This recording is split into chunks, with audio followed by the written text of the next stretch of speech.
días a todos. Le damos la más cordial bienvenida a este mini curso. En este caso, la Universidad Pedagógica Nacional Francisco Morazán, en tener aquí al doctor Rafael Gamboa como expositor en el mini curso llamado IA Generativa para Docentes. Esperamos que cumpla con todas las expectativas que ya tenemos. Y damos la bienvenida a las personas que están conectados a través de Zoom y también a los que están aquí en el laboratorio de matemáticas y que pronto también se van a ir integrando.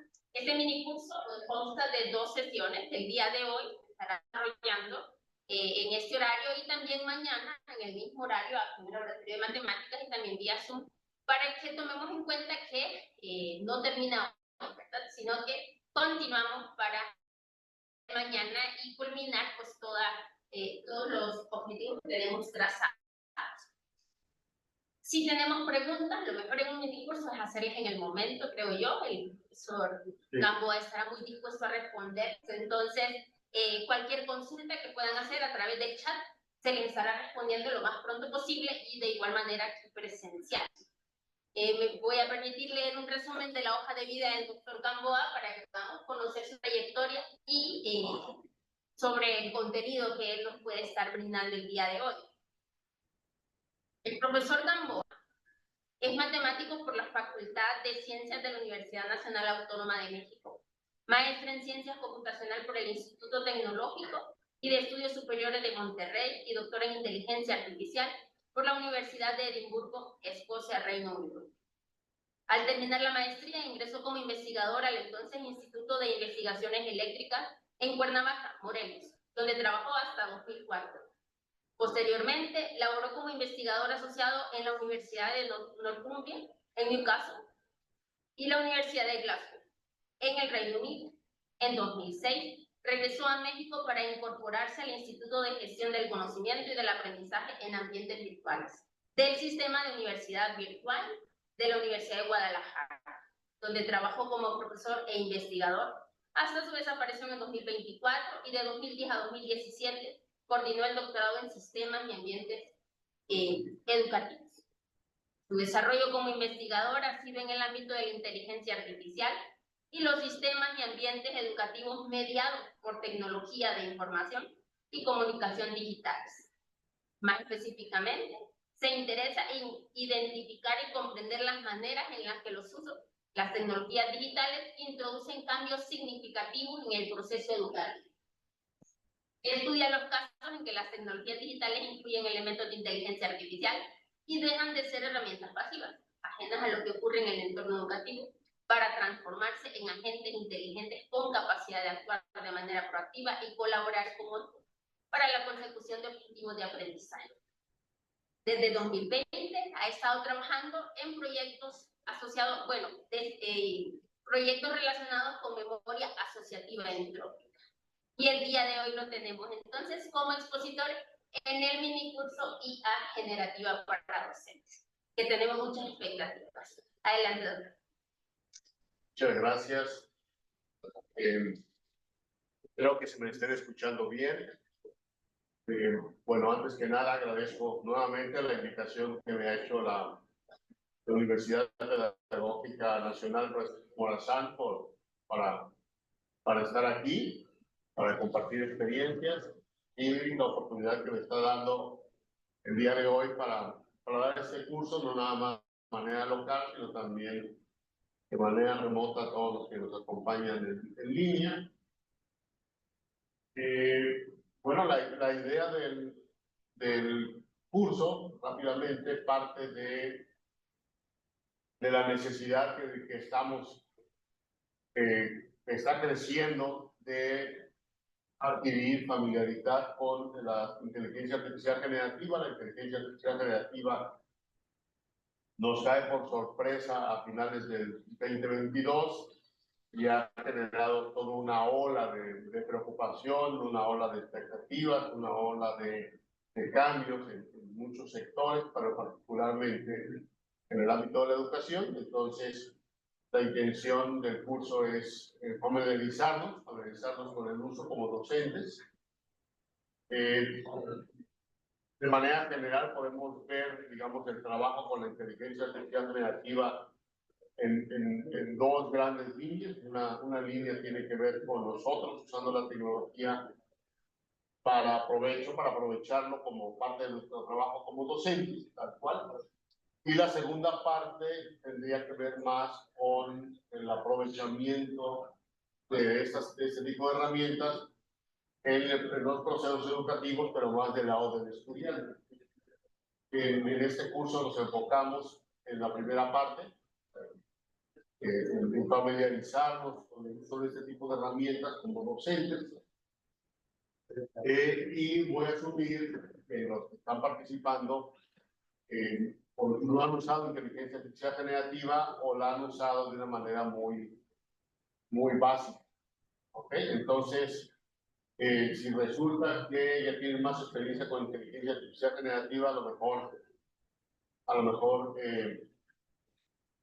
pues mucho de lo que vimos aquí ya les va a parecer más familiar, ¿no? Pero entonces voy a partir de eso, voy a partir de que no la han usado o la han usado muy poco, y a partir de ahí vamos a trabajar el curso.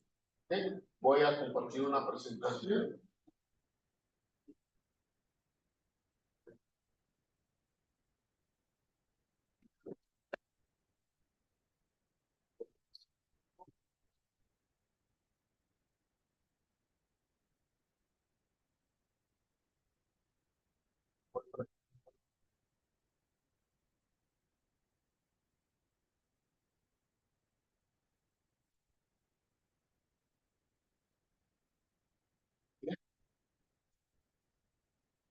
Entonces vamos a empezar. El curso está dividido en dos partes. Una que es una presentación mía sobre una introducción general a la inteligencia artificial y en particular a la inteligencia artificial generativa. La intención aquí es que nos demos una idea de qué es, muy básica, de cómo funciona y cómo ha estado evolucionando hasta llegar a lo que conocemos hoy como la inteligencia artificial generativa. ¿Por qué? Porque muchos de nosotros empezamos a oír hablar de inteligencia artificial justo ahora que está de moda con la inteligencia artificial generativa y no sabemos de dónde viene. Entonces, un poco ponernos en contexto. Y la segunda parte ya del curso pues, es enfocarnos en el uso de la inteligencia artificial generativa por docentes. ¿Okay?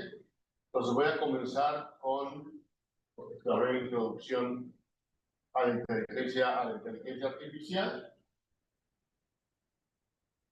Puedo decir que la inteligencia artificial nace a mediados del siglo XX, o sea, hace 70 y tantos, casi 75 años, se puede decir, que nace prácticamente junto con las computadoras. Como seres humanos inventamos las computadoras y lo primero que nos imaginamos es si ese tipo de mecanismos podían ser tan inteligentes, llegar a ser tan inteligentes como los seres humanos. Entonces, echamos a andar nuestra imaginación y en 1950 se publica un artículo muy famoso por Alan Turing, un matemático británico, que habla de la idea de la inteligencia artificial, de la posibilidad de que pudiera crear a partir de computadoras y una manera de probar si las computadoras eran suficientemente inteligentes.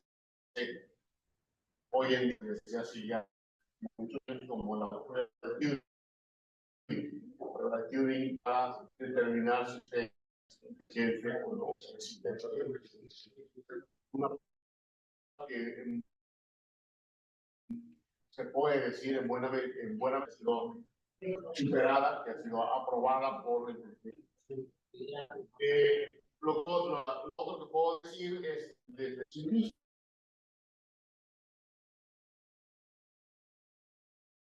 artificial ha soñado con dominar el lenguaje de los seres humanos. El lenguaje se considera como una marca de los seres humanos en relación con el resto de los animales. Podemos hablar, podemos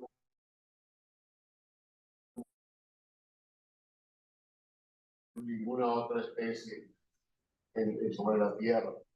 Y además, pues, también cuando iniciamos con el ser inteligentes, inicialmente nos tocamos mucho tareas como resolver matemáticas, como redes, pero bueno, ya con el tiempo nos hemos dado cuenta también que la mayoría de las cosas que hacemos todos los días requieren mucha más inteligencia de la que nos imaginábamos. A esto punto de tratar de mover en casa,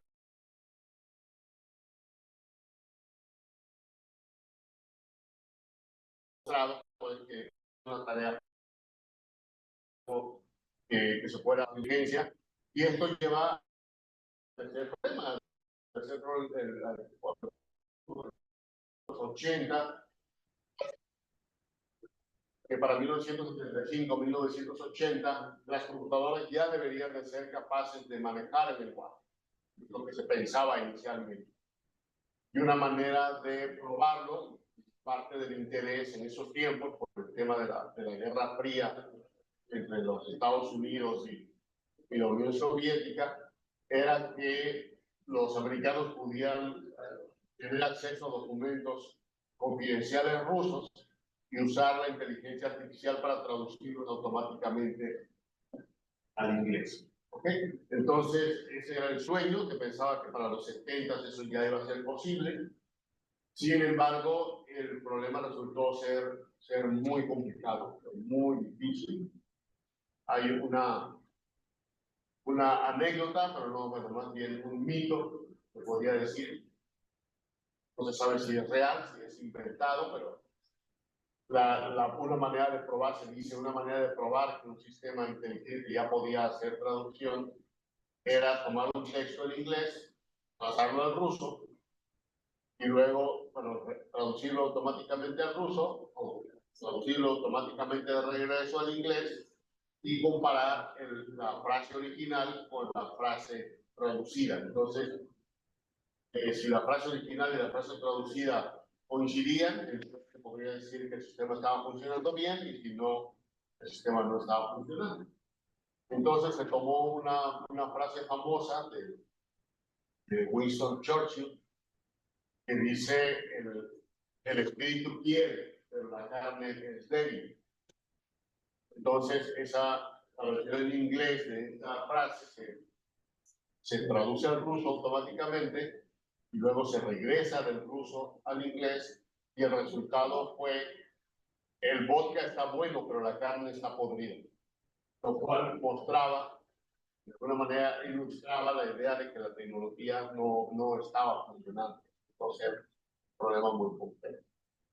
Entonces, a manera de ilustración entre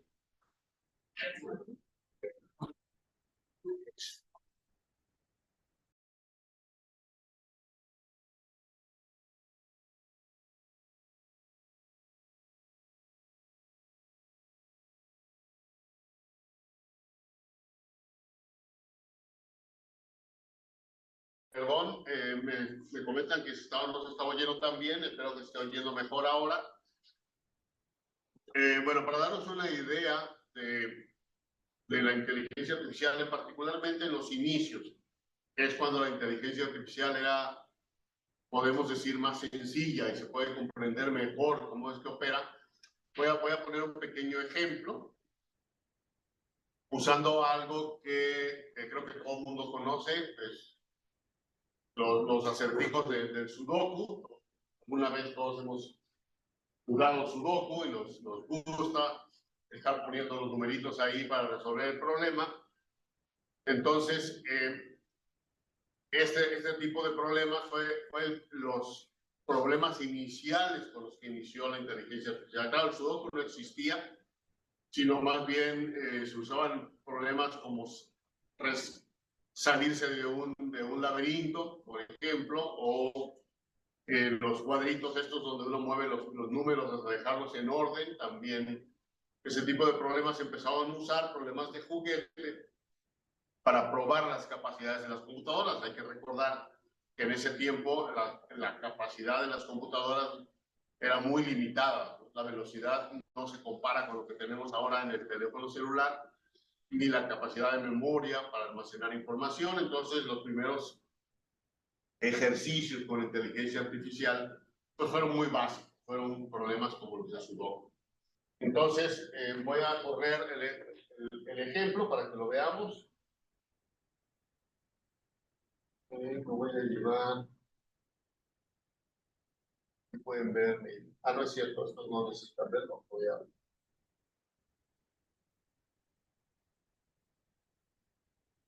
a correr el código.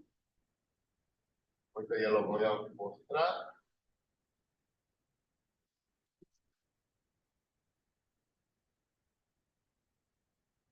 Entonces aquí lo que tengo es un código que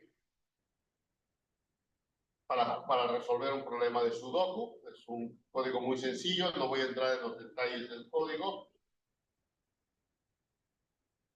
sino que lo vamos a ver muy rápidamente.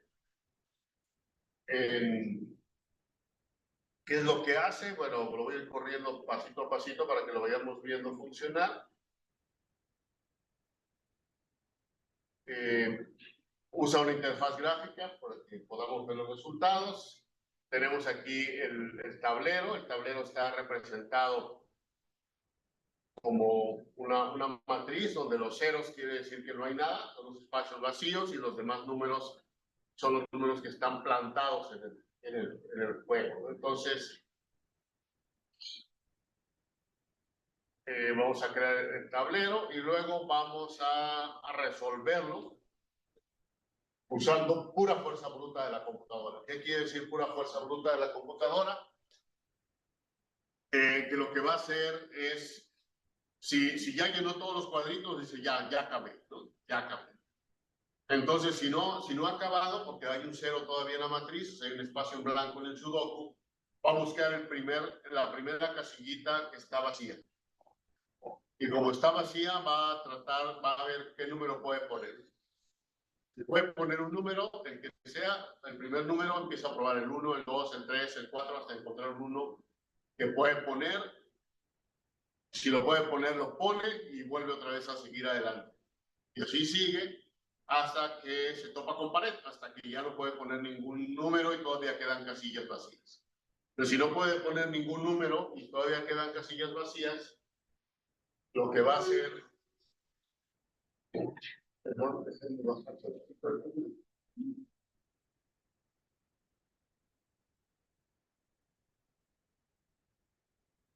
que hace, pero básicamente lo que va a hacer entonces es, ya no puedo seguir. Como ya no puedo seguir, quiere decir que algo de lo que hice antes, perdón, pues,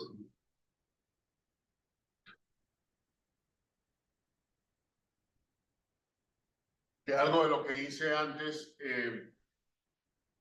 estuvo mal. O sea, un número de los que puse está mal y por eso ya no puedo seguir adelante. Entonces se regresa al último número que puso y si puede poner otro, pone otro. Si ya no puede poner ninguno porque ya probó todos, dice, entonces estoy mal antes. Entonces borra ese número y se va para atrás. Y de esa manera, usando pura fuerza bruta, pura búsqueda de fuerza bruta, trata de resolver el problema. ¿Ok? Entonces vamos a ver cómo funciona.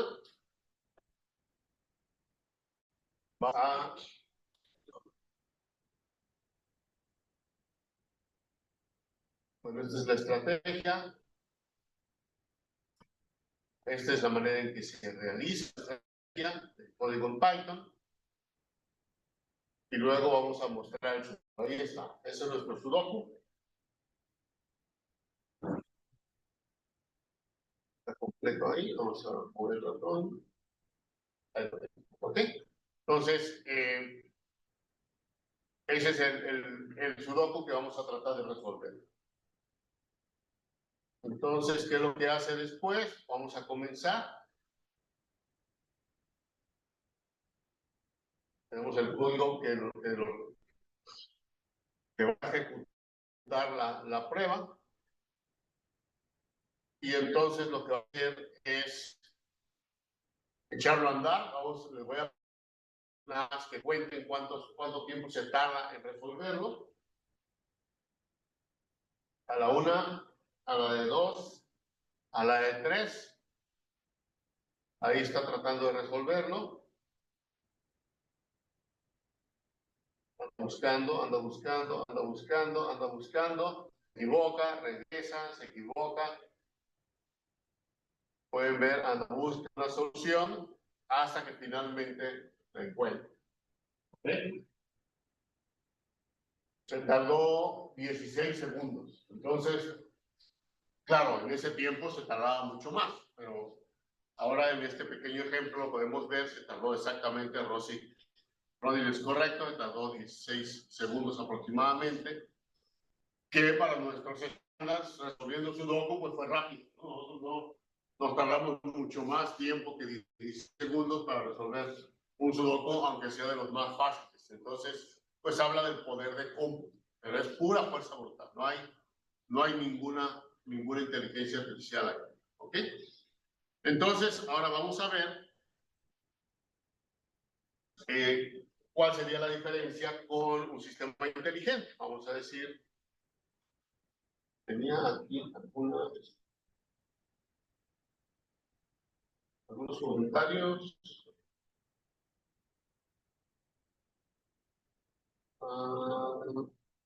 No veo, pero alguien puede reconocer. A ver, había comentarios.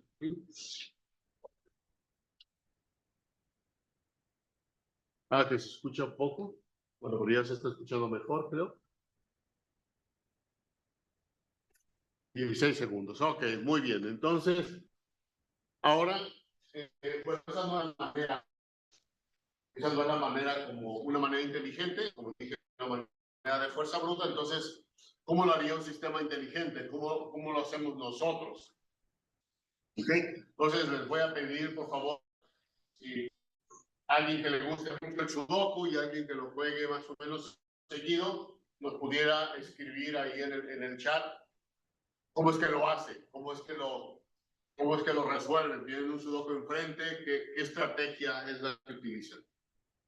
Vamos a dar unos minutos para que nos compartan su manera de jugar, cuál sería su manera inteligente, la manera en que se acercan a resolver un problema como es el caso del Sudoku.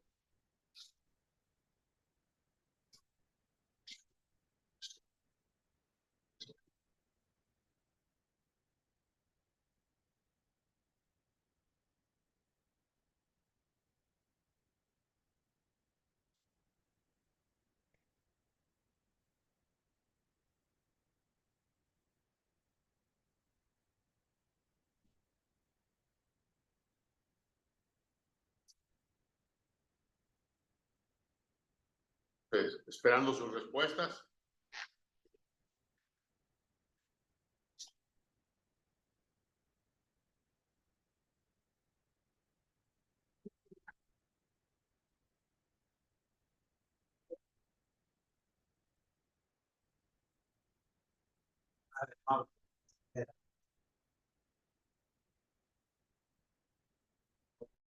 Entonces ya tenemos una respuesta.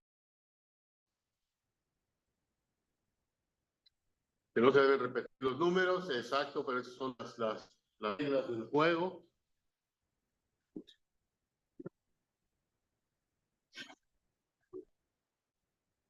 O sea que la primera parte sí tiene que ver con verificar que no estamos violando la regla, teniendo un número correcto, pero ¿cómo escogemos? Vamos a decir, si tenemos el Sudoku en blanco, bueno, con los números predefinidos, ¿en dónde pondríamos nuestro primer número? ¿Cuál sería el primer número que pondríamos, sabiendo que sería el primero que cumple con las reglas, o estarían buscando alguno en particular?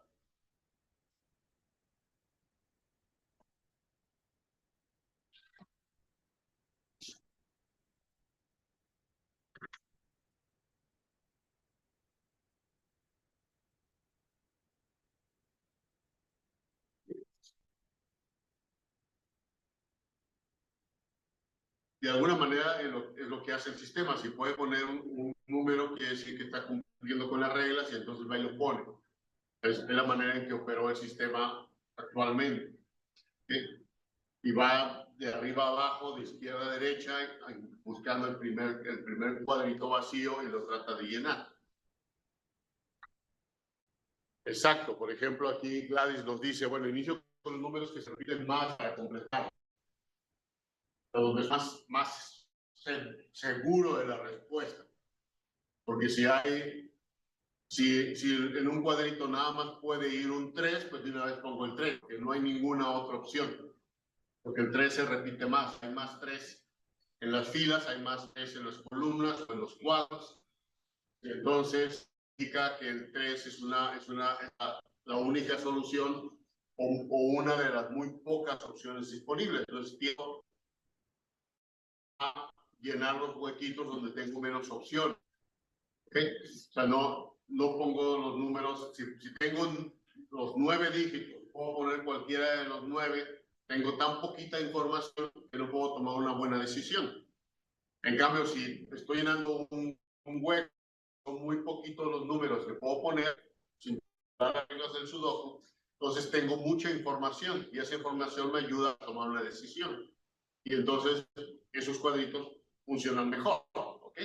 Entonces, básicamente, esa es la estrategia que usa, en este caso, una manera inteligente de resolver el problema. Es el código que voy a correr a continuación.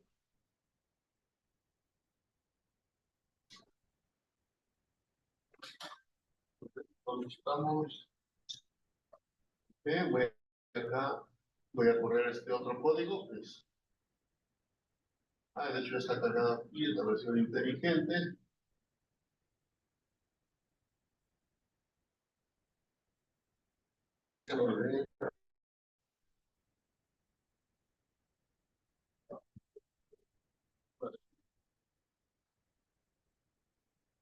Vamos entonces a correr el código, como funciona fundamentalmente igual en la primera parte, es el tablero, la misma cosa, nada más ahora la estrategia, como dijimos, cambia, ¿ok? Ahora la estrategia es encontrar los cuadritos donde tengo menos opciones, de los cuales tengo más información.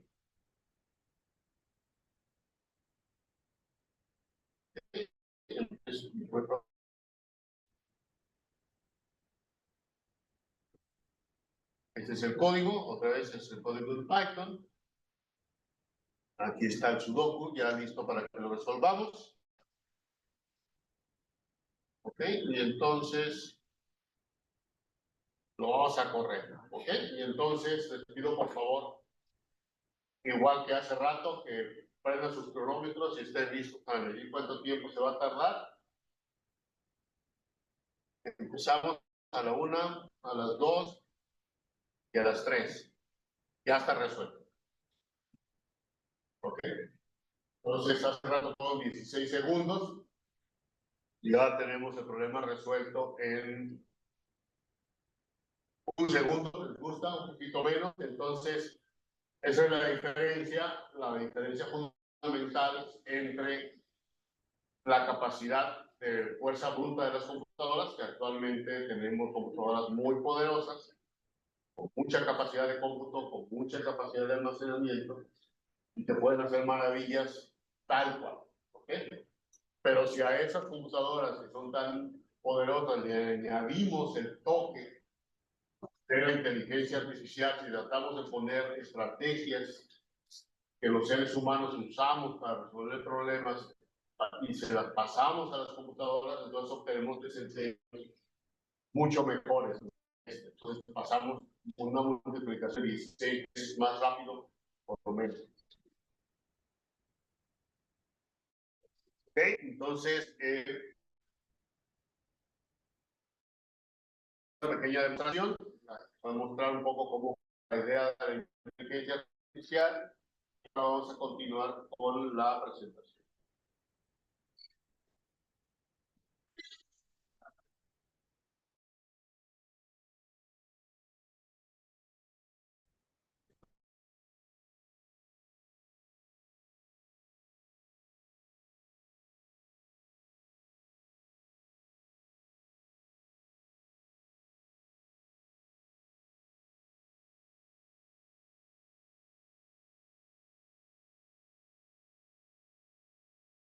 Originalmente se crea, y como ya dije, no, vamos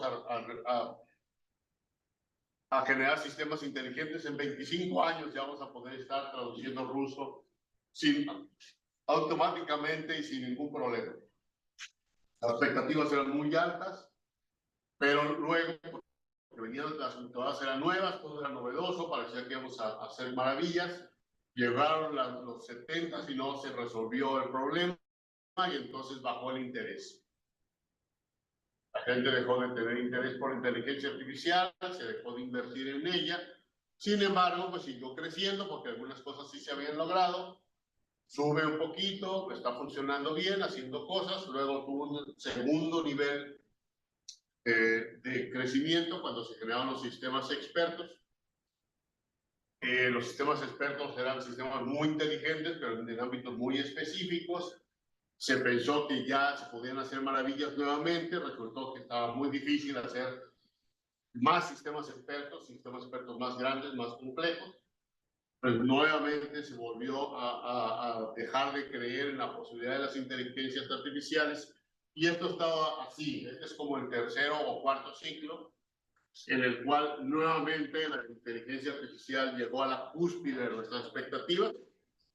Pueden ver aquí, la inteligencia artificial generativa está hasta el tope. Ahorita las expectativas están muy infladas. Y lo que va a pasar, porque ya ha sucedido antes, es que nos vamos a dar cuenta en el mediano plazo de que sí son muy inteligentes, pero no tanto como esperábamos. Mucho miedo de que las inteligencias artificiales puedan dominar el mundo y controlarnos, películas de ciencia ficción, pero en la práctica nos vamos a dar cuenta que no son tan inteligentes, y vamos a tener otra vez una caída, lo cual no quiere decir que no nos den un montón de problemas. De hecho, nos están dando problemas y nos van a dar un montón de problemas más el acostumbrarnos a este nuevo tipo de desempeño, pero es algo que creemos que va a volver a suceder. Ahora, ¿cuál es el problema? ¿Cuál es el problema que nos hace desarrollar una inteligencia artificial más poderosa? Fundamentalmente es un problema, digamos, de diferencia entre los entornos donde se mueve la inteligencia artificial y los entornos en los que nos hemos movido los seres humanos por millones de años. El mundo real es muy complejo y se requiere inteligencia para poder sobrevivir en él de una manera eficiente, como lo hemos estado haciendo nosotros.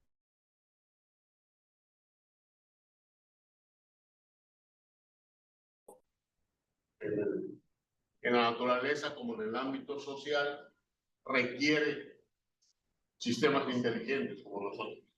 Pues a lo largo de los años, nuestra inteligencia ha evolucionado para adaptarse a este tipo de entornos. Y además nos ha tomado millones de años. O sea, no ha sido una cosa de 50 años, ni 75 años, ni 25 años, ni mucho menos, sino que nos ha tomado bastante tiempo.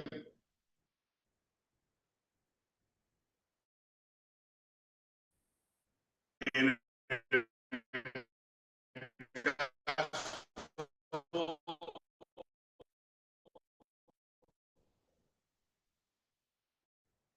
del Internet, hasta la del Internet y de las redes, lo que la computadora podía ver es lo que estaba ahí, dentro de la computadora y alrededor de la computadora, tal vez usando una cámara y audio, pero no había más.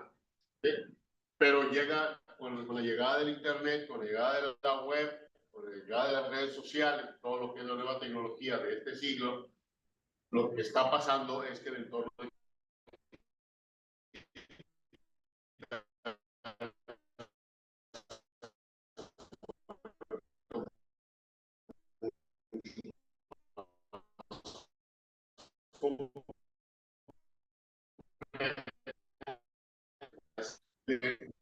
básicamente artificial. La primera es se llama la inteligencia artificial clásica, que usaba búsquedas, que usaba lógica, que trataba de repensar a los humanos para resolver nuestros grandes problemas, como el ajedrez. Pues, ¿cómo le hace un jugador de ajedrez para desarrollar esas estrategias que le permiten llegar a ser un campeón del mundo entre todos los seres humanos, esa capacidad de inteligencia? ¿Sí? O para resolver un problema de matemáticas, que eran así como nuestros modelos, digamos, de inteligencia, ¿no? Los inteligentes son los que hacen ese tipo de cosas. Entonces, se trató de acercar el problema ahí y nos topamos con pared. La siguiente fase fue, bueno, no, realmente estamos tirando muy alto. En vez de tratar de resolver esos problemas, vamos a resolver problemas más chiquitos. ¿Cómo le hace una grilla para escoger entre todo el montón de grillos que está cantando cuál es el que más le conviene para parearse? ¿Sí?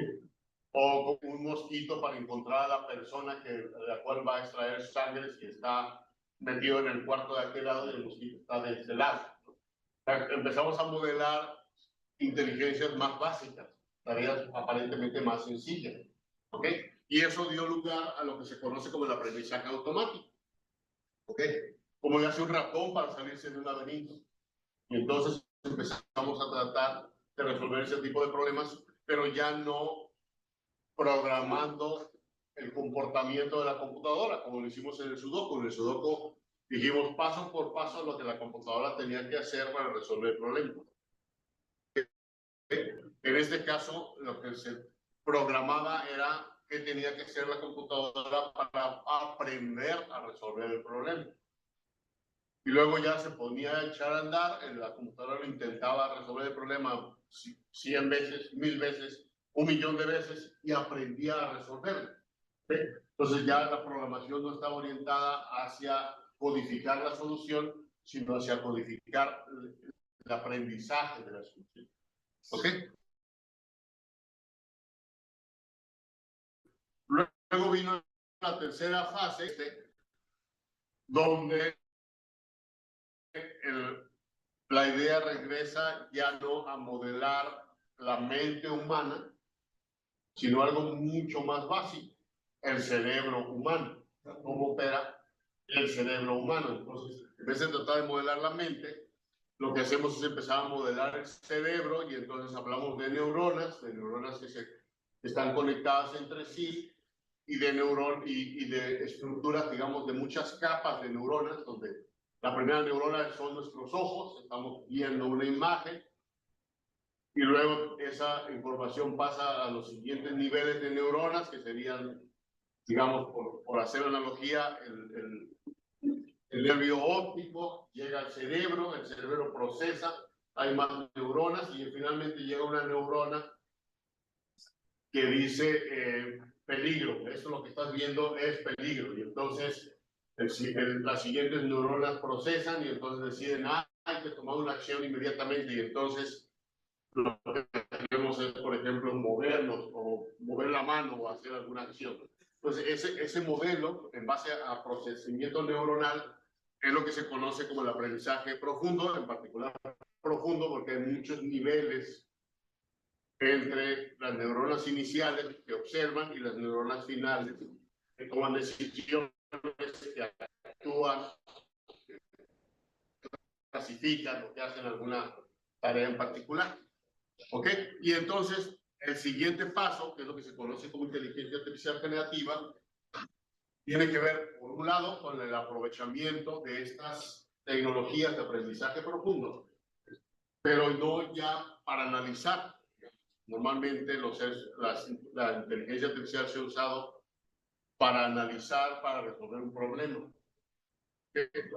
Un proceso como más bien como de síntesis. Yo observo el tablero de ajedrez y mi decisión es hacer una jugada. ¿Sí? La entrada es compleja, la salida es relativamente simple. Estoy en Marte, observo el terreno y el robot automático que está en Marte toma la decisión de mover la llanta derecha, la llanta izquierda, o la llanta hacia atrás, o frenar, o se toma la decisión. Pero la inteligencia artificial generativa es diferente. La inteligencia artificial generativa, la idea es producir una salida compleja. ¿Okay? Y entonces lo que hacemos es que esta inteligencia artificial generativa, tomamos un montón de información, básicamente información de la web, cantidades gigantescas de información. No sé si tengo el dato, creo que sí lo tengo más adelante, pero son millones de millones de palabras, de imágenes, de lo que se quieran imaginar. Y entonces lo que hacemos es entrenar a estas redes neuronales a encontrar un patrón. ¿Okay? En las redes neuronales clásicas, en el aprendizaje profundo, el patrón era: yo te doy imágenes de perros y tú lo que tienes que aprender es a distinguir. La red neuronal distinguía lo que eran perros de los que eran gatos, de los que eran conejos. Y entonces, a la hora que ya le presentaba una imagen nueva, ya aprendiste a otro, dime qué es esta imagen. Y la red neuronal la ve, la procesa y dice: ah, es un conejo. ¿Okay? Ahora la idea fue: yo te doy 1 millón de palabras, 2 millones, 1000 millones de palabras, 1 millón de palabras, 1 millón de millones de palabras, y lo que tienes que hacer es ver qué es lo que sigue. Yo te digo, bueno, tú lo que debes de saber es que lo que más común es que siga es días. ¿Sí? Si yo te pregunto, ¿cómo amaneciste hoy? Normalmente las respuestas son bien, muy bien, más o menos, mal. Si yo te digo, ¿cómo amaneciste hoy? Lo que sigue normalmente no es, está nublado, o no me gusta el café, o no. Las respuestas no son, identifica este tipo de patrones. Dada una secuencia de palabras, ¿cuáles son las palabras que siguen? Dada una secuencia de palabras, ¿cuál es la imagen que seguiría si alguien da la respuesta? ¿Okay? Y entonces lo que aprende a hacer es a generar en ese sentido, dada una entrada, un conjunto de palabras, ¿cuál es el siguiente conjunto de palabras que debería seguir? ¿O cuál es la imagen que debería seguir después de ese conjunto de palabras? O el video, o el audio.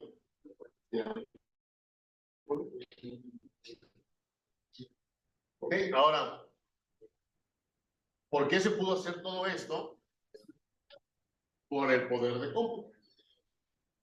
Básicamente, el poder de cómputo que tenemos hoy, bueno, que tienen Google, que tiene Microsoft, que tienen Amazon, que tiene Apple, que tienen las grandes compañías, los chinos también. Es un poder de cómputo muy grande, pero también una gigantesca cantidad de información. Es una gráfica baja resolución de lo que serían las conexiones físicas de Internet. La red es muy compleja y muchos de estos puntitos que están ahí no tienen 10 bytes o 100 K o 2 megas de información, tienen cantidades muy grandes de información. Entonces, ¿qué es lo que está pasando? Bueno, tenemos una red muy compleja, 55.16 miles de millones de usuarios.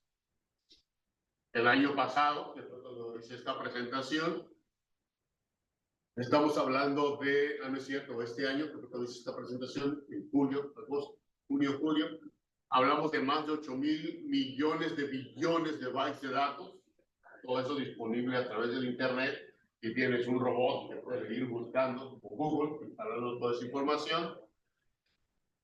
Y recientemente, a través del Internet de las cosas, lo que se llama el Internet de las cosas, que son las cámaras de vigilancia, Google Home, Alexa, el teléfono celular, envía información de dónde nos movemos, los GPS, todo ese tipo de dispositivos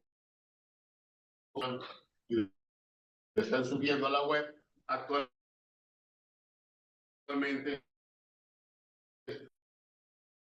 los datos, y eso tiene 10 años, 15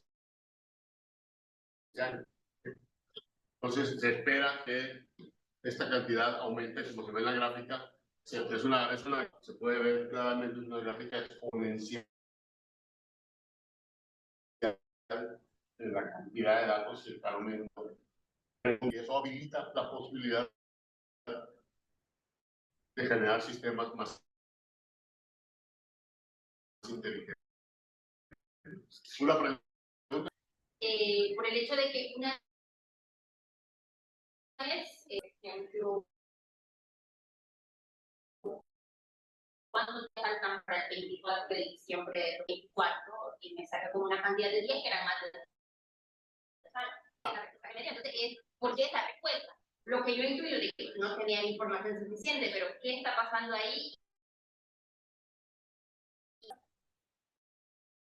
Bien, eso tiene que, lo vamos a ver un poquito más a detalle más adelante, pero la idea fundamental es que no hay comprensión. O sea, la inteligencia artificial generativa es un loro gigantesco y superpoderoso, pero sigue siendo un loro. En el sentido de, tú me das estas palabras, yo te doy las palabras que siguen. No está, o sea, lo que ve el sistema son las palabras. Me das esta secuencia de palabras, yo te respondo con una secuencia de palabras que lo que yo he identificado como un patrón común. Y a esas siguen esas. Pero no dice, tú me estás preguntando en días cuánto falta para tal fecha. Y entonces yo calculo en un calendario y doy la respuesta. Eso no lo hace. ¿Ok? Entonces, ese es un problema fundamental de la inteligencia artificial generativa. No hay una, aunque parece, no hay una comprensión como al menos no una como la nuestra. Una manera de operar totalmente diferente. Y entonces se puede equivocar muy fácilmente. De hecho, se le llaman alucinaciones.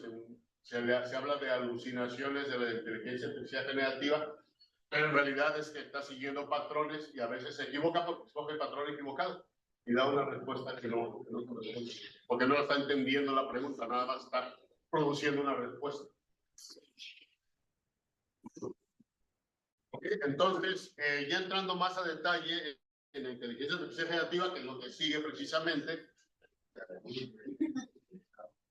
voy a empezar con algunos ejemplos. De hecho, algunos ya los vieron el día de ayer, los que estuvieron en la conferencia. Y si no, bueno, si ya no han usado ChatGPT o alguna de las herramientas, yo le pregunto a ChatGPT, bueno, cuéntame un cuento para niños sobre un perro y un gato, y entonces el sistema empieza. 30 segundos después ya me da un cuento para niños sobre un perro y un gato, y entonces le digo, dame otro, pero dame uno sobre una ardilla y un lagarto. 30 segundos después tengo otro cuento de una ardilla y un lagarto, y ahora dame otro sobre un venado y una serpiente, y ahí va el cuento. Y entonces, en 10 minutos ya tengo 15, 20 cuentos, los copio todos, los pongo en un documento, le pongo una portada y ya libro de cuentos para niños inventado por mí. Realmente lo hizo así.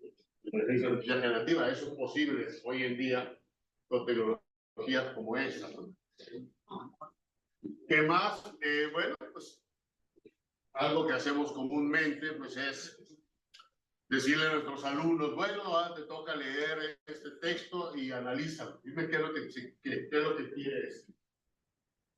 En este caso lo que hice fue ponerle un pequeño fragmento de un poema de Rosario Castellanos, matamos lo que amamos, lo demás no ha estado vivo nunca, y entonces me dice, pues está reflexionando sobre la paradoja del amor y la destrucción, que cuando amamos intensamente algo a alguien también somos capaces de destruirlo, y nos da un texto que nos deja pensando, que entiende del amor, entiende de la destrucción, que entiende la idea. Y en resumen, Castellanos está explorando la complejidad del amor y cómo puede llevarnos a actuar de manera contradictorias y a veces destructivas. Entonces uno diría, bueno, como docentes, futuros docentes, ¿cuánto le pondrías de calificación a un estudiante que le digas que reflexione sobre esto y les da esta respuesta.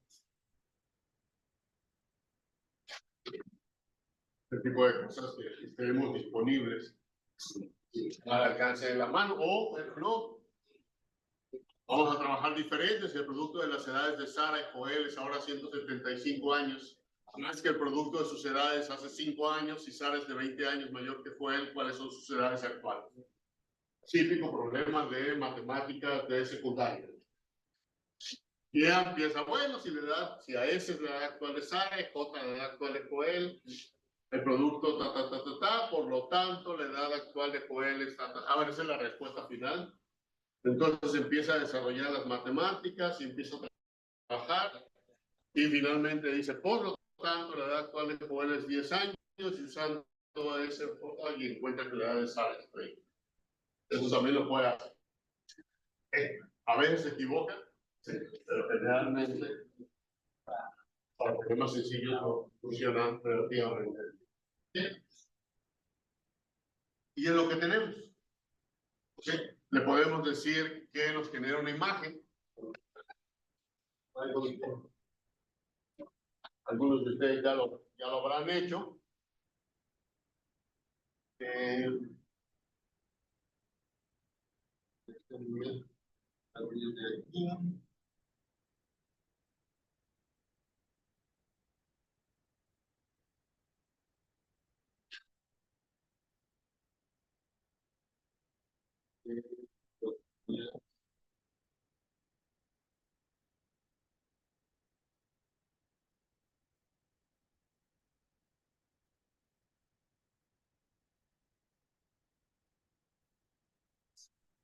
Ejemplo, si se hablar de Microsoft Designer o algo más.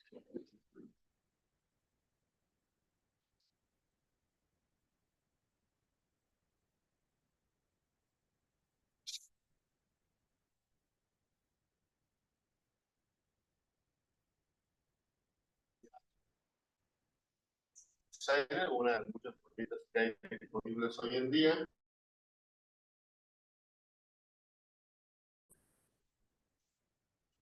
Creo que queremos una imagen de una más alusiva al texto de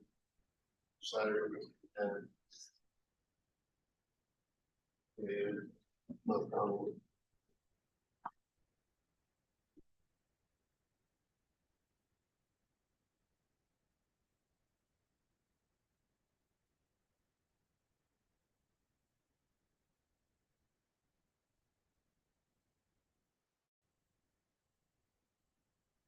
Pero es una imagen.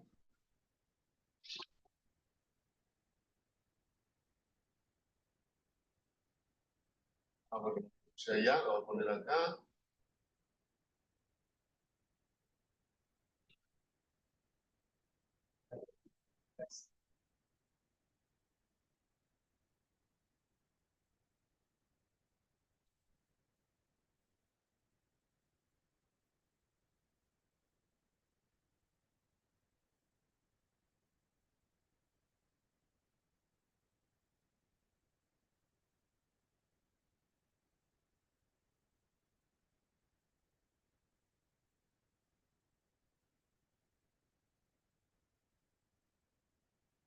Entonces vamos a decir que tenemos que mirar la imagen.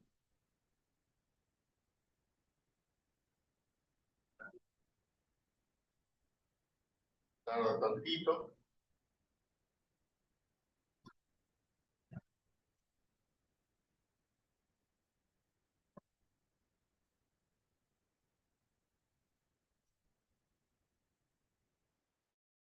Genera estas dos imágenes que tenemos aquí.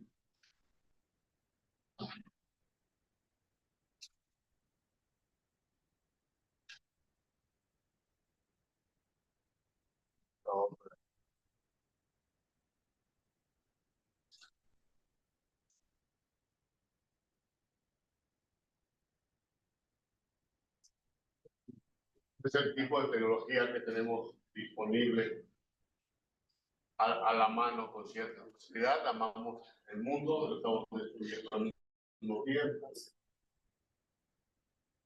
¿Qué recurso utiliza la IA para generar una imagen así? ¿Qué necesita? ¿Perdón? ¿Qué necesita la aplicación para poder generar una imagen de esta? Me imagino que la imagen es totalmente original.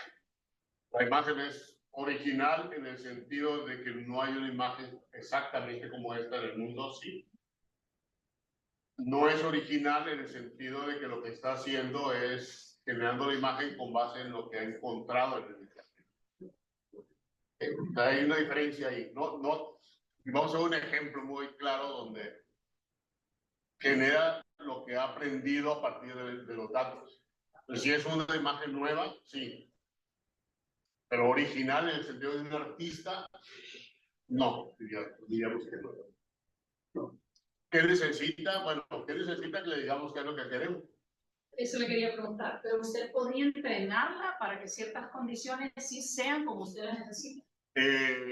Sí, de hecho lo que hacen las compañías ahorita es, yo tengo este sistema que es inteligente, que es capaz de producir imágenes, usando información del internet. Pero si tú me das los datos de tu empresa, o los datos de tu país, o los datos, entonces yo le aumento esos datos y entonces empieza a generar imágenes orientados hacia tu contexto. Y se puede entrenar ahí mismo en Microsoft Design. No se puede entrenar ahí mismo, sino ya más bien es un proceso ahí ya de... Más estructurado. Sí, porque necesitas datos, fundamentalmente, y la cantidad de datos que necesitas no son poquitos datos, necesita bastantes datos. Sí. Gracias. Entonces, si dice, bueno, es que yo lo quiero específicamente para mi clase de matemáticas, porque tengo un alumno que no lo va a poder hacer, porque es un caso muy específico, los datos disponibles van a ser muy poquitos. Pero si accede gratuito a entrenar, eso que dice usted que se necesita para entrenar, ¿puedo acceder de manera gratuita? Si tienen los datos, hay versiones que sí lo permiten, sí.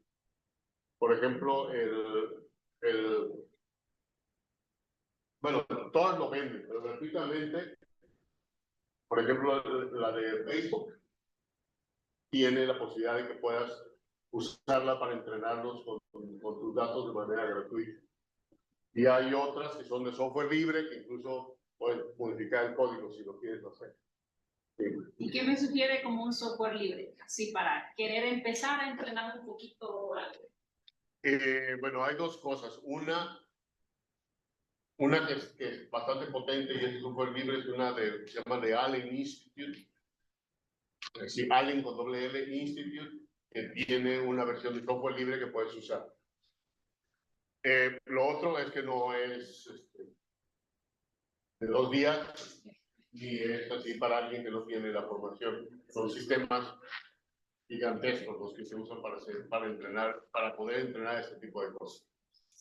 Una anécdota, por ejemplo, nosotros trabajamos en un proyecto de inteligencia artificial que no tiene que ver con inteligencia artificial generativa, tiene más que ver con la operación de la memoria, cómo funciona la memoria humana y cómo operar que la memoria de la computadora funcione más parecida a la memoria humana.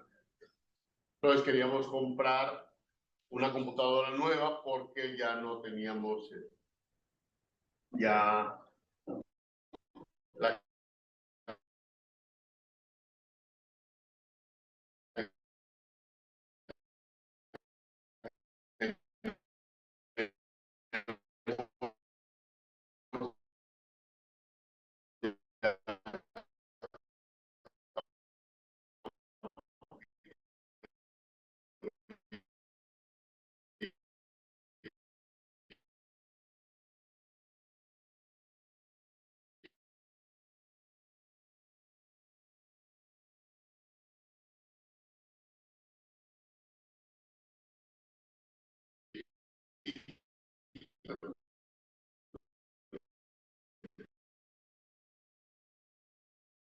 comprar, teníamos los 100,000.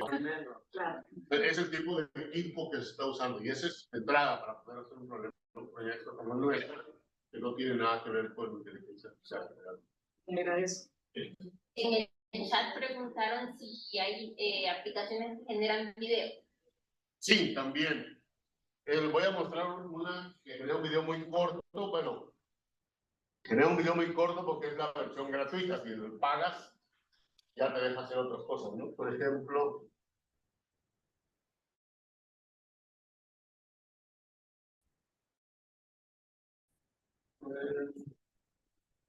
perdón.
Bueno, podemos hacer un pequeño ejercicio aquí.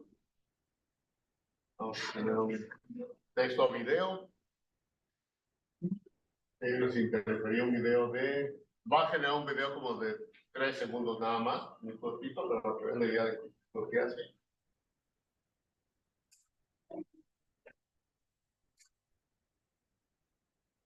No sé.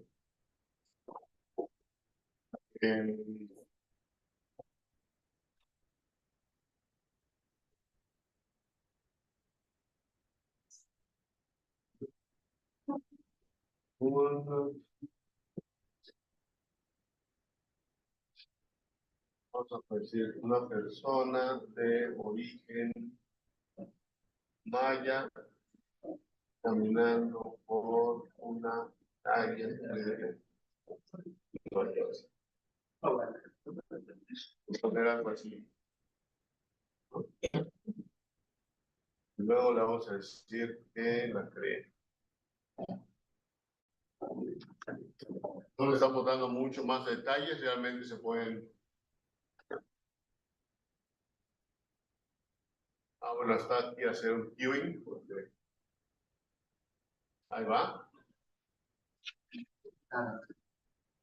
Tenía otros, pero yo creo que por la resolución no se están viendo. Ah, sí, aquí están algunos míos, por ejemplo. Esto era de una persona muy contenta porque había salido algo bien en educación en línea, entonces estaba feliz y generó ese pequeño video que está ahí.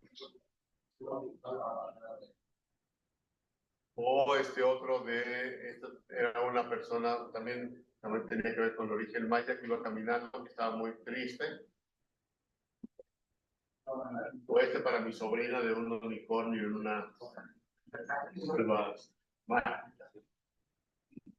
Ese tipo de cosas que puede generar. Aquí son 3 segundos, son videos cortitos, pero ya si uno paga, puedes tener secuencias que ya luego puedes ir integrando. Y bueno, se va a tardar más, luego podemos ver el resultado, pero ese tipo de videos que se pueden generar. ¿Sí? Entonces lo voy a dejar corriendo ahí, ya luego vamos a ver cómo funciona. Regresamos a la presentación.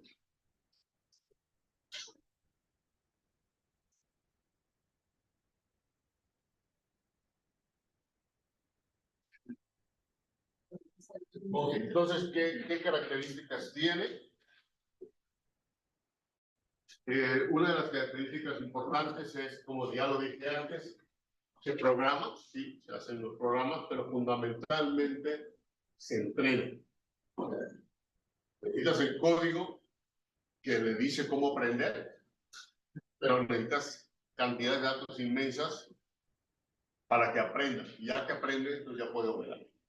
¿Ok? Como decía, identifica patrones y genera información con base en ellos. Las palabras anteriores, las palabras que siguen. ¿Qué palabras, con qué probabilidad ciertas palabras siguen a otras? Y con base en eso está generando sus respuestas.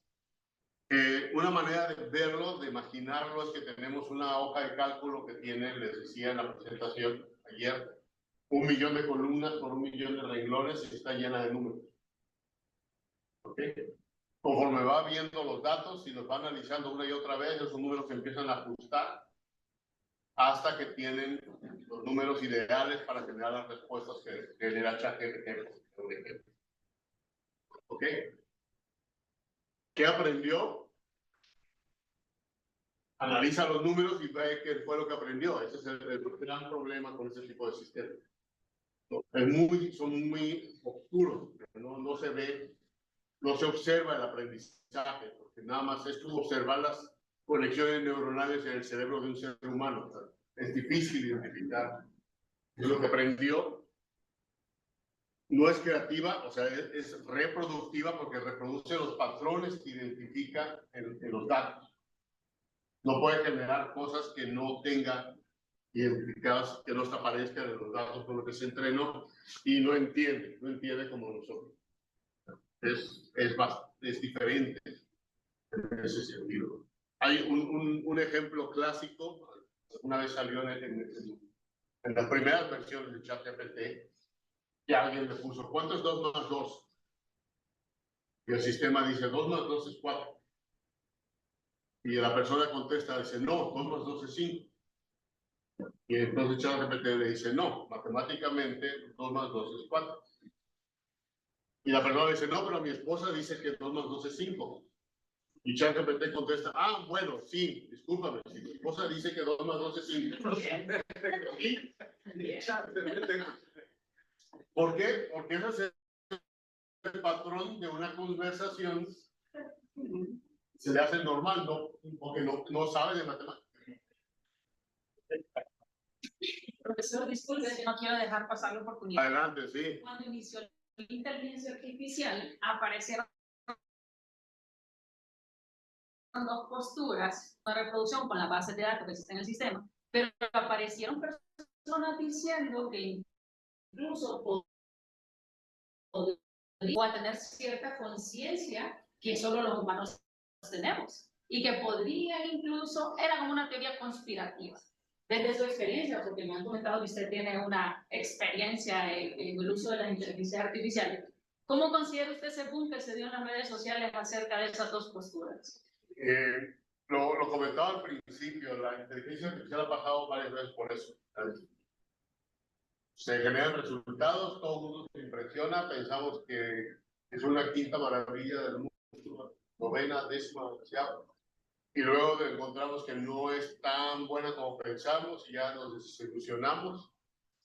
Quedan resultados interesantes que luego ayudan para volver a subir al siguiente nivel y vuelve a pasar otra vez lo mismo. Hay dos puntos aquí. Uno es, no son tan inteligentes como parecen. No creo que se llegue a ese nivel de desarrollo, no en el corto plazo, o sea, no en el corto plazo, 20 años, 30 años, no creo. Ahora, eso no quiere decir que es el problema. El problema no es ese. Realmente vemos ese problema.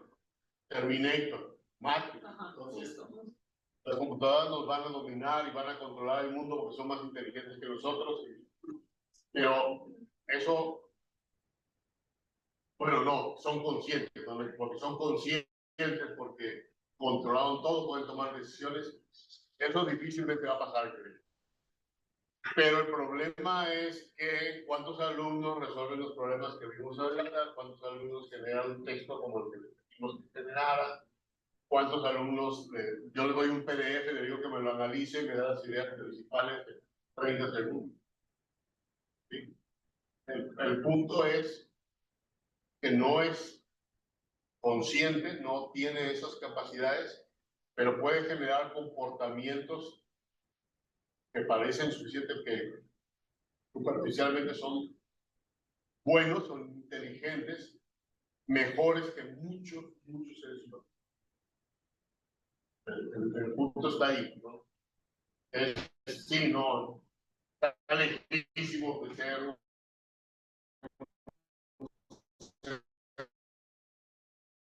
consciente como un perro, incluso, o sea, quiero ser humano.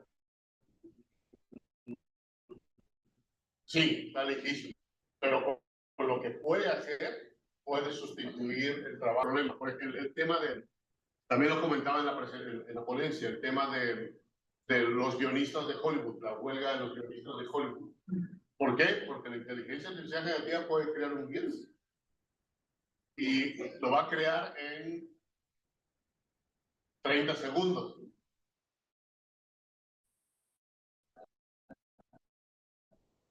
Ella lo pule, lo mejora, le llevas a lo mejor una hora, un día, generar ese guion. Pero ya tienes un guion. Y es algo que al guionista le puede tomar semanas, meses. La computadora lo va a generar en un día. Pero el acceso a eso lo tienen solo superempresas, me imagino, ¿verdad? No es que nosotros podemos. Sí. Yo,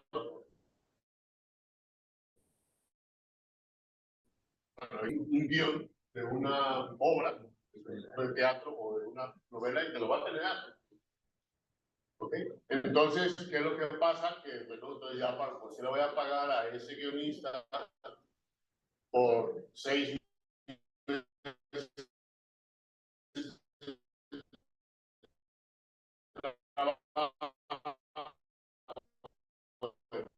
un guión para la siguiente película de empresa con un poquito de esfuerzo.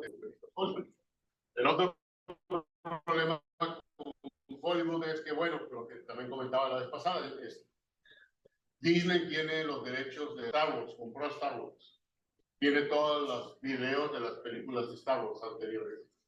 Él tiene a Han Solo o a Obi-Wan Kenobi o cuando eran jóvenes, tiene todos los videos. Okay. Usando inteligencia artificial puede reproducir a eso.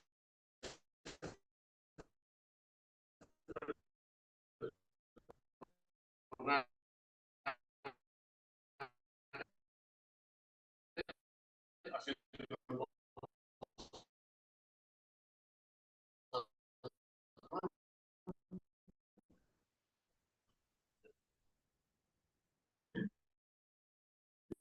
esa no hago eso si él ya no está haciendo nada.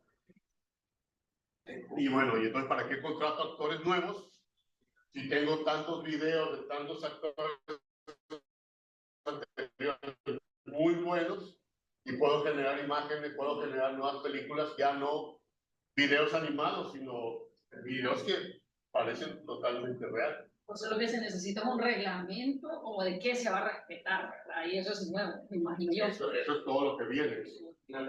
Pero volviendo al punto, o sea, el punto no es que la computadora llegue a ser 15 años, 20 años, 30 años consciente y capaz de hacer cosas muy al nivel de los seres humanos, sino que es capaz de hacer un montón de cosas mucho mejor que muchos. Ese es el problema social, pues, independientemente de qué tal inteligencia pueda llegar a ser. Gracias, excelente. Ok, bueno, aquí trae algunos ejemplos, ya vimos otros, pero algo que dice Microsoft Designer, por ejemplo, para ilustrar, le pedía Guadalajara, Jalisco, México, sobrecalentada por el calentamiento global y me generó esto. Esta es basada en la idea de la Catedral de Guadalajara, que no es exactamente así, pero que se le imagina porque es las catedrales que ha visto. ¿Sí? Guadalajara la asocia con catedral, catedral lo asocia con cierta imagen, produce la imagen, calentamiento global y genera una imagen como esta, ¿no? Vamos a ver si ya acabó el video. Teníamos hace rato. Ahí está. Bueno, vamos a ver qué. Le vamos a dar una calificación.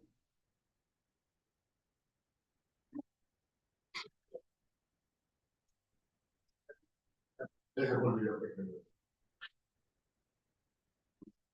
Se puede ver.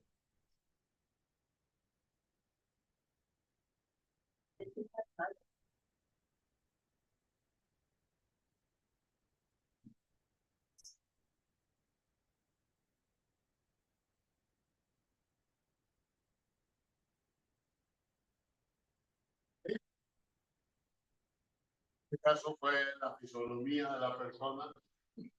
Sí. Puede ser que no tenga información de los mayas, ¿verdad? Entonces, esto es gratis sin ninguna licencia y simplemente disponible en internet. Ya si uno quiere cosas más sofisticadas, pues ya.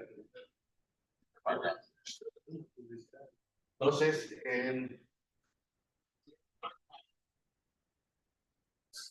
regresamos a la presentación.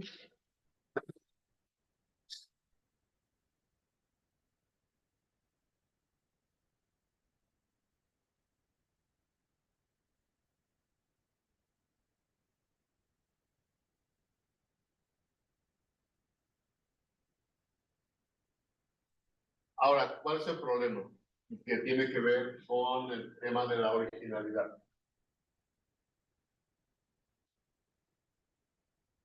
Esto también lo comenté en la conferencia, pero está la referencia, este es un artículo del 2023, donde le dijeron, representa a médicos africanos negros que atienden a niños blancos que sufren. Fue el texto, lo leo en inglés, pero ese fue el texto que se lo dio a Midjourney, y Midjourney no lo pudo hacer. No pudo generar una imagen de un médico africano negro que atiende a niños blancos que sufren. Generaba siempre médicos blancos o niños negros. ¿Por qué? Porque no estaba en sus datos, o sea, no existía para Midjourney porque los datos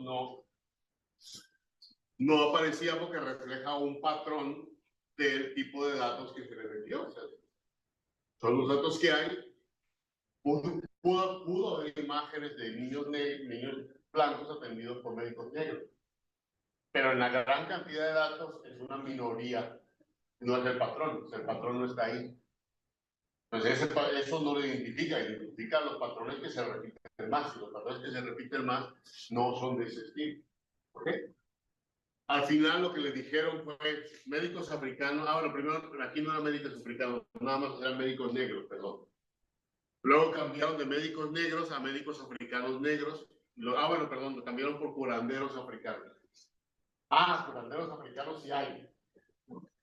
Entonces ya, tener un curandero africano atendiendo un niño blanco, pero el niño blanco no puede ser un niño blanco estilo Estados Unidos, estilo Europa, estilo... No, o sea, si va a estar atendiendo un niño blanco, tiene que ser un niño blanco diferente. Entonces lo pone al estilo africano. Entonces, aquí vemos dos cosas. Por un lado, no hay la falta de creatividad, o sea, no pueden construir algo que no esté en los datos. Pero no hay un proceso de comprensión, no hay un proceso de reflexión y no hay un proceso de transferencia, algunas cosas que son más nuestras. Es reconocimiento de patrones y reproducción de patrones. ¿Ok? Y lo segundo es que los sesgos que nosotros como seres humanos tenemos, que se reflejan en los datos, los va a reproducir el sistema. Lo cual puede generar también un montón de problemas sociales. La inteligencia artificial le da tus datos y dice, no, pero es latinoamericano. El latinoamericano tiene un alto porcentaje de deserción de los trabajos, y además tiene todos estos problemas. En cambio, tienes otra persona que tiene un perfil diferente por la raza, y entonces los patrones dicen que esto funciona mejor. ¿Cuántos a eso? Sí, que le he hecho varias preguntas, pero tengo una última, no sé. Recientemente leí una entrevista que se hizo a Terence Towns, donde le comentaron que una inteligencia artificial la habían colocado en un examen de la Olimpiada Mundial de Matemáticas y que había sacado una plata. ¿Cómo cabe el hecho de que no hay tanta creatividad, pero sí puede resolver problemas? Que la Olimpiada Mundial tiene una demanda cognitiva súper alta. No sé si usted conoce el caso, pero a lo que él contestó en esa entrevista es que la máquina se había estado 4 o 5 días procesando datos y así es como logró una medalla a nivel internacional de plata y que un estudiante lo hace en 2 horas. Entonces, ¿cómo cabe lo de la resolución de problemas y la creatividad ahí en este contexto de la inteligencia artificial? No hay. En ese tipo de inteligencia creativa no hay. O sea que tomó datos y los ajustó a lo que había en el problema y así es como produjo una Si solución. este problema se parece a otros problemas que he visto, Ah, aplica el patrón y genera una secuencia parecida. y produce una respuesta. Ajá. Funciona muchas veces, ¿por qué? Porque los problemas son parecidos a otros problemas. Los mecanismos son los mismos, se repiten las mismas operaciones algebraicas, etcétera. Entonces, pero es un proceso de, por ejemplo, al principio, lo han estado puliendo, pero al principio te pedías, dame 3 referencias para sostener el texto que acabas de generar. Pues generaba 3 referencias, pero de esas 3 referencias, una era real y las otras 2 eran falsas. Porque no, referencias no tienen este formato, autor, año, fecha, ahí van 3. ¿Por qué? Porque ese es el patrón. No. Eso menos plata, porque el loro tuvo que ser súper creativo. Ahora, no tengo una diapositiva, pero estamos hablando de 250,000 procesadores Sí. gráficos, computadoras inmensas y son horas en ese tipo de computadoras.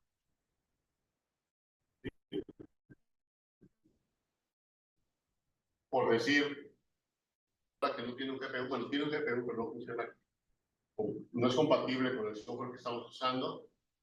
Para entrenar a la red se puede tardar un día. Una red chiquita, una red para manejar imágenes pequeñitas. Esa misma red entrenada en una máquina con un GPU, un procesador gráfico, que sí es compatible con nuestro software, que es la computadora que teníamos, la viejita, se tardaba 30 minutos. Es la diferencia. ¿Okay? Entonces, si ese mismo código yo lo entreno en una de las máquinas que nos presta Huawei a la UNAM, en este caso a la UNAM, se puede tardar 5 minutos. Te da una idea. 5 minutos en esa computadora grande de que nos presta la Huawei son un día de procesamiento de mi máquina. ¿Okay? Ahora imagínate cuántos días de procesamiento en una computadora como la nuestra serían la semana que se tarda en Google Plex en generar un sistema como este. Son años de procesamiento para tener un equivalente. Entonces, es lo que tiene que hacer la inteligencia artificial generativa para poder generar comportamientos como este. Son cantidades de datos inmensas y capacidad de procesamiento muchísimo, muy grande. Que implica también algo que se ha comentado mucho y se ha discutido mucho, el tema energético, la cantidad de energía eléctrica que consume ese tipo de plataformas es enorme, la contaminación ambiental que generan también, consecuencia de ello, es muy alta. Entonces son sistemas muy costosos. Y hay artículos que lo que están diciendo es que aumentar la capacidad de procesamiento y aumentar los datos, aumentar el tamaño del genera mejoras, pero también genera problemas. O sea, parece que va a pasar lo mismo. Vamos a con pared y ya no vamos a poder avanzar. O los costos van a ser demasiado altos, entonces ya no te va a seguir por ahí. Y, no era lo que pensábamos, no vamos a llegar a tener una máquina consciente, pero aún así las implicaciones sociales son bueno, entonces el siguiente pues ya se entra al tema de la inteligencia artificial generativa en educación y vamos a aprovechar para hacer un pequeño break de 10 minutos. El minicurso está para continuar el día. El día de mañana, exacto. El día de mañana siempre es el mismo horario. Ya entra la parte generativa en educación. Exacto, sí. Bastante. Realmente ha sido muy interesante. Yo estaba bien pendiente, hay aspectos bastante interesantes respecto a inteligencia artificial. Le agradecemos, doctor, que ha estado con nosotros compartiendo. Como ya les había mencionado anteriormente, el discurso continúa mañana y esperamos también contar con su presencia a nivel de presencial y también a través de la guía Zoom que estamos aquí. Hay varios conectados que han estado pendientes de su exposición, doctor.